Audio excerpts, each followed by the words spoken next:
What is learning? It may seem like a silly question because we don't always try to define something, we just do. Learning is not reserved for just school. We learn everywhere and anywhere. Here are some common definitions of learning. Learning is an enduring change in behavior or in the capacity to behave in a given fashion, which results from practice or other forms of experience. To gain knowledge, comprehension, or mastery of through experience or study.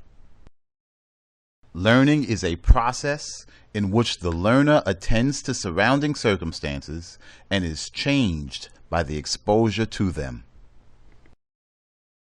Learning is fundamentally about making and maintaining connections, biologically through neural networks, mentally among concepts, ideas, and meanings, and experientially through interaction between the mind and the environment.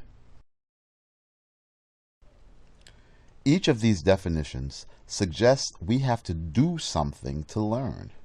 They suggest that learning occurs through experience, practice, and interaction with the environment. In short, there is no such thing as passive learning. Think about the lyrics to your favorite song. How did you learn them?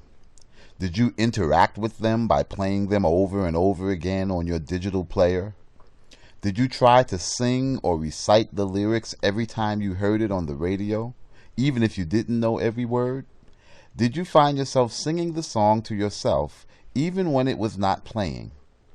You engaged in an active learning process. You were motivated by your admiration for the lyrics, and you learned them. Learning involves a permanent or at least long-term change.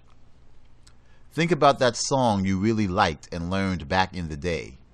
Years have gone by and you hear it on some throwback radio station. What happens? You start singing the song just like you learned it yesterday. Your learning of the lyrics represented a permanent change in behavior. When we learn, we are changed. That change is enduring. It lasts for a long time. Sometimes we think we have learned, but we really have not. Have you ever gotten a good grade on a quiz, but realized that when it's time to take the final, you really don't know the early material that well? You didn't really learn it. You studied and maybe memorized it for the exam, but once the exam was done, so was your so-called learning. When we strive to make material more meaningful to us, when teachers help make material interesting, when we actively interact with the material, then we are changed by it. We retain the material. We learn the material. Sometimes you may have little interest in a particular school topic. A lack of interest may make it difficult to learn the topic. But if you can find something about the topic that interests you and interact with it through reading, watching a movie, talking to someone, or some other way, you may become more motivated to learn about the topic. Give it a try.